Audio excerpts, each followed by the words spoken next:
കേരള സർവകലാശാല registrar KS. അനിൽകുമാറിനെ suspend ചെയ്ത നടപടി അംഗീകരിക്കേണ്ടതില്ലെന്ന് സർക്കാർ തീരുമാനം.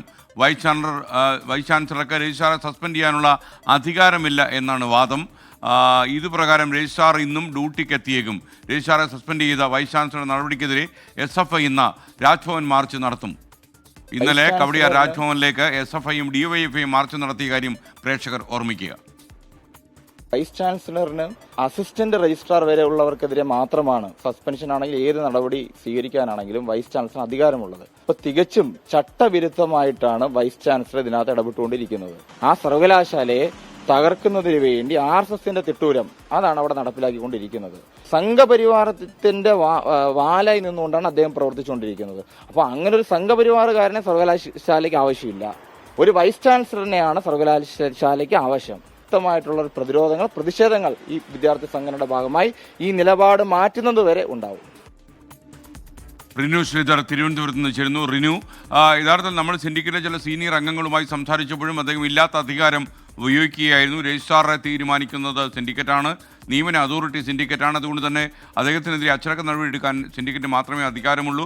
ഈ വൈസ് ചാൻസലർക്കുള്ള പ്രത്യേക അധികാരം പ്രയോഗിക്കണമെങ്കിൽ പോലും തന്നെ സിൻഡിക്കേറ്റിൻ്റെ അനുമതി വേണമെന്നുള്ള സർവകലാശാല ചട്ടം നിലനിൽക്കെ vice chancellor doctor Mohan Kunnummal നടത്തിയത് അമിതാധികാര പ്രയോഗമാണ് എന്ന രീതിയിലാണ് പലരും പറയുന്നത്. മാത്രമല്ല മന്ത്രി ഡോക്ടർ ആർ ബിന്ദുവും ഇതേ അഭിപ്രായം പറഞ്ഞു.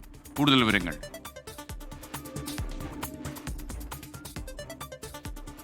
Good morning SKN. എന്തായാലും ഈ കാവിക്കൊടി ഏന്തിയ ഭാരതാംബ വിഷയവുമായി ബന്ധപ്പെട്ടുകൊണ്ട് രജിസ്ട്രാറെ സസ്പെൻഡ് ചെയ്ത നടപടി ചട്ടവിരുദ്ധമാണ് എന്നുള്ളത് തന്നെയാണ് ഇടതുപക്ഷ സംഘടനകൾ എല്ലാം തന്നെ SFIയും DYFIയും ഒക്കെ തന്നെ ആരോപിക്കുന്നത്.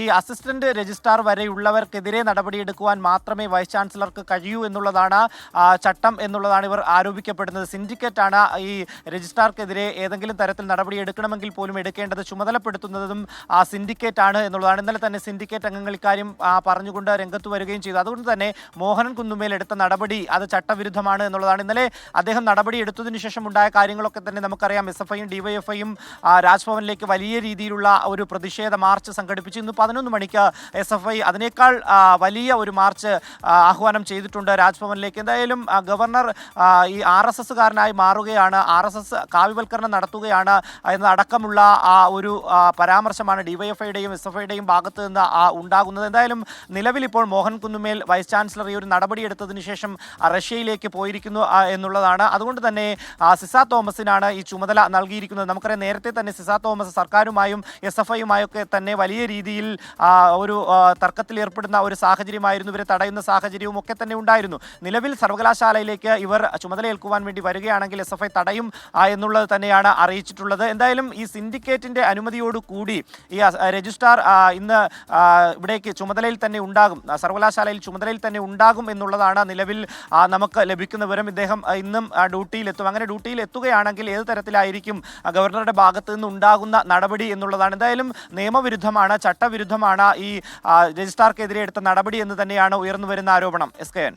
Okay, thank you.